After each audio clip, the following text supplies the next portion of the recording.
जय हिंद। मैं सहायक आचार्य सहदेव सिंह, राजनीति विज्ञान, राजकीय महाविद्यालय इटावा।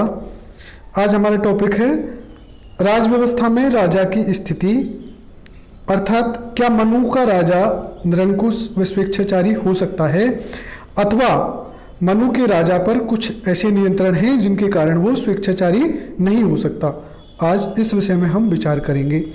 मनु ने राज्य के 7 अंगों में राजा को सर्वाधिक महत्वपूर्ण स्वीकारा है। राज व्यवस्था में राजा की स्थिति केंद्रीय महत्व की है।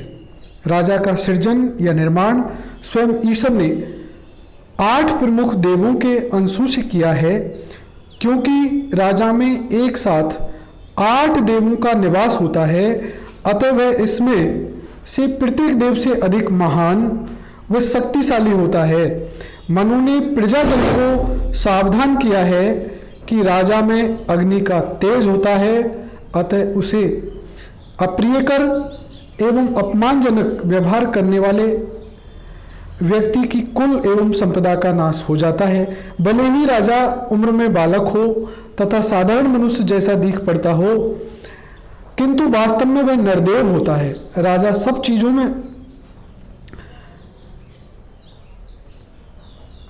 में उसकी प्रसन्नता से वैभव प्राप्त होता है। क्रोध से मृत्यु और प्रजाजन का कर्तव्य है कि राजा द्वारा निर्धारित धर्म एवं कानून का उल्लंघन ना करे।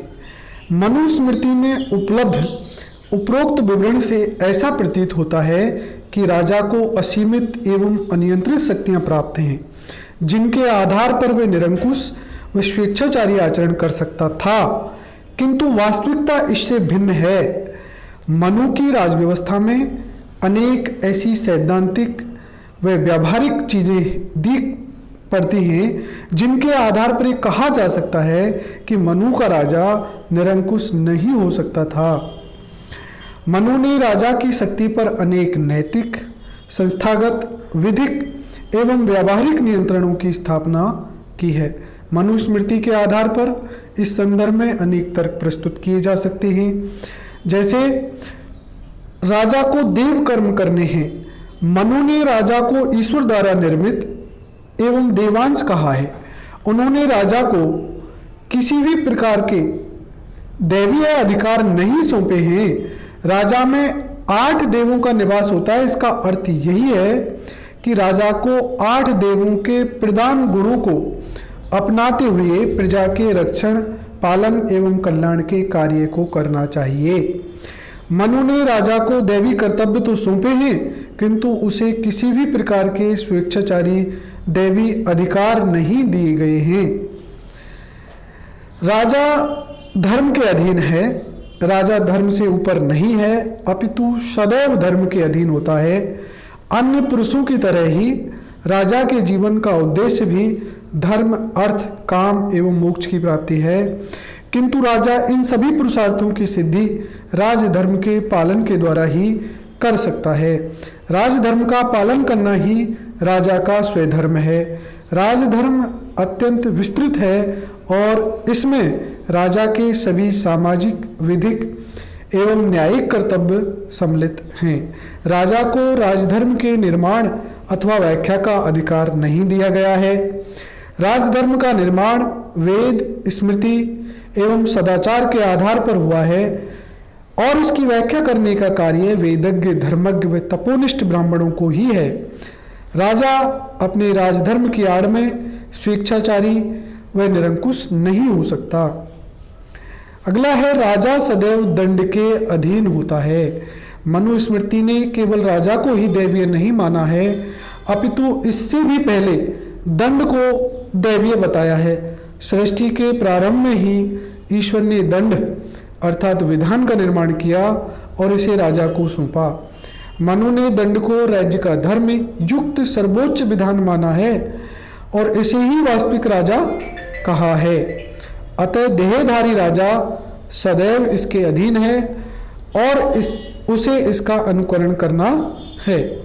मनु ने न्यायिक प्रशासन के प्रसंग में दंड का अर्थ अपराधी को दी जाने वाली सजा भी स्वीकारा है और इस प्रसंग में राजा को सदैव दंड के अधीन माना है। मनुस्मृति के अनुसार यदि राजा स्वयं अपराध करे तो वह साधारण प्रजाजन की तुलना में विशिष्ट रूप से दंडनीय होता है।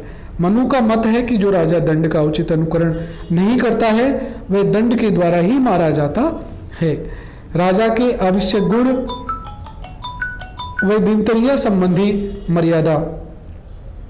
मनु ने राजा के लिए जिन आवश्यक गुणों का उल्लेख किया है उनसे अनुमान लगाया जा सकता है कि मनु ने किसी भी रूप में निरंकुश व स्वेच्छाचारी राजा की धारणा को नहीं स्वीकारा है।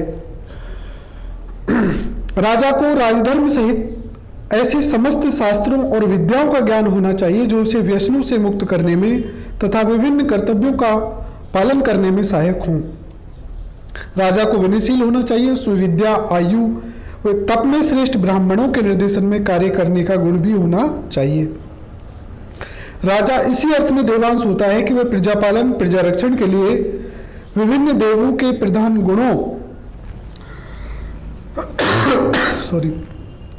और कर्तव्यों का पालन करता है।